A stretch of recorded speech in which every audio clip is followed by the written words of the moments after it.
Now, there are some physical attributes that you want to improve, especially when you're trying to improve your first impressions. One thing I always like to say is dress sharp. There was this one time I was in this public speaking meeting, and there was this guy who was giving this amazing speech. I mean, it was funny, it had logic, and he was looking all these different audience members dead in the eyes. The main problem, though, he had a stain on his shirt. And that's all I could remember. Even as time passed on by, I'm thinking, man, there was that one guy who gave such a great speech, but he had a stain on his shirt. And he became that symbol of it doesn't matter how great your speech is, if your clothes don't match the content of your speech, then I'm going to be focusing on your clothes a lot, unfortunately, and that's not a good thing. So you want to dress sharp. And by dressing sharp, there's a few things you just want to focus on. I recommend that you have a good body or you at least work out. It looks like you work out. Because if it looks like you work out, then dressing sharp really just means wearing clothes that fit. When you're capable of doing that, a lot of people will just be beneficial to you from the very beginning. I mean, think about it like this. Let's say you need help moving and there are two different sets of workers that come.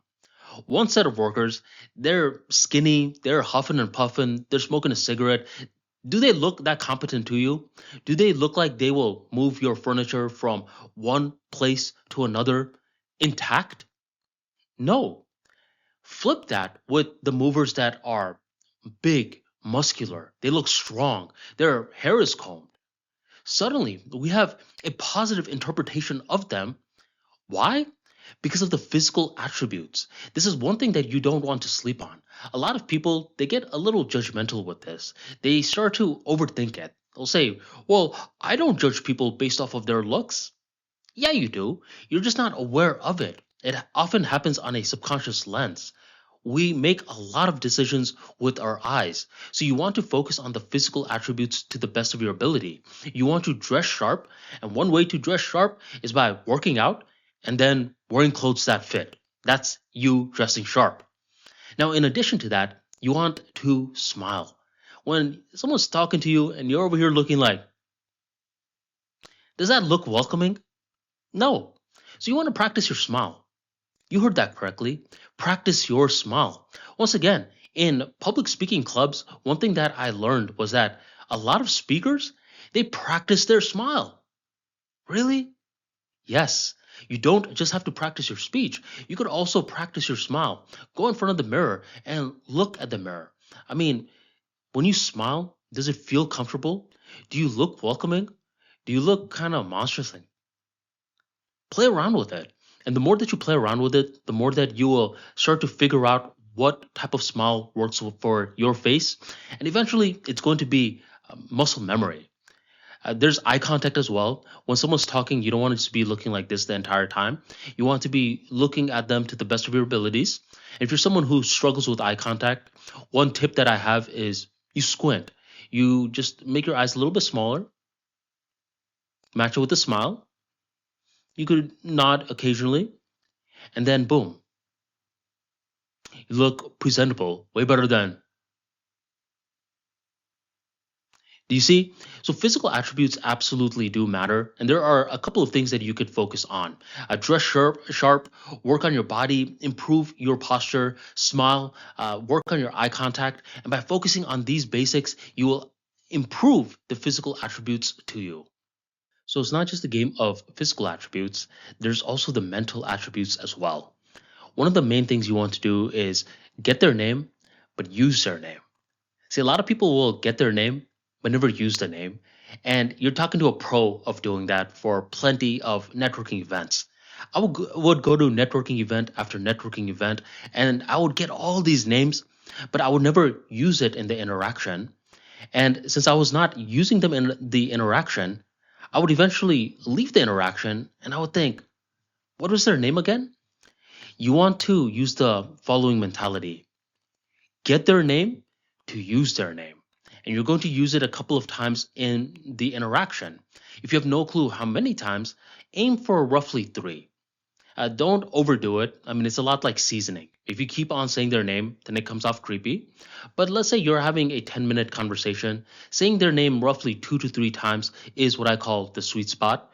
Obviously, you want to use your own judgment with this as well, but get their name in order to use their name. This is what I call a mental attribute to improve your first impression. In addition to that, you want to enter their world, and this is when you want to occasionally touch them. Not in a creepy way, but a gentle shoulder tap. I recall one of the first times I went to a dentist in the area that I live by. I was a little nervous because dentists, I mean, they're always scaring you. They're telling you all this stuff is wrong with your teeth. And by the time I sat on the dentist chair, my dentist was like, when was the last time you came? And I don't want to tell him the truth because it had been a while. But he could tell I was nervous, so he did something gentle to me. He just touched my shoulder and he's like, "It's been a while, hasn't it?" And I said, "Yes." And then he moved his palm. But when he did that, I just felt like I knew him, and he did it in a gentle sort of way. So this is something you could practice with as well. Start off doing this with people that you know, and then you want to experiment with people you don't know. If you're, let's say, experimenting immediately with people you don't know, and let's say you have this tough palm that hits people rather than gently touching them, then you're learning on the wrong people. People that you know, they'll tell you, they'll say, "Hey, you're over here smacking me a little too much. Lighten up." But people that you don't know may not say the same. So practice with people you know, then experiment with people you don't know. And another thing you want to do is remember at least one interesting fact about them. The reason that I say this is because a lot of people, they're too interested in making an impression because I get it. The entire purpose of this class is to make a first impression. But when you focus too much on yourself, you're not listening to the other person, and the other person does not feel heard. So you want to enter this interaction with the intention of remembering at least one interesting fact about them. And when you remember at least one interesting fact about them, ironically, you remember a lot of other micro facts. I remember I went to this one networking event one time, and there was this realtor who's talking about how he sells drones that you can use to look up different properties. So rather than you utilizing a realtor, you could utilize a drone service. And when he brought that up, I remembered that fact about him, the whole drone service package. But when I remembered that interesting fact, I also remembered that he was a realtor. I also remembered that he did realtor as a side gig in addition to his main gig. And I'm here learning a lot of these different facts about him.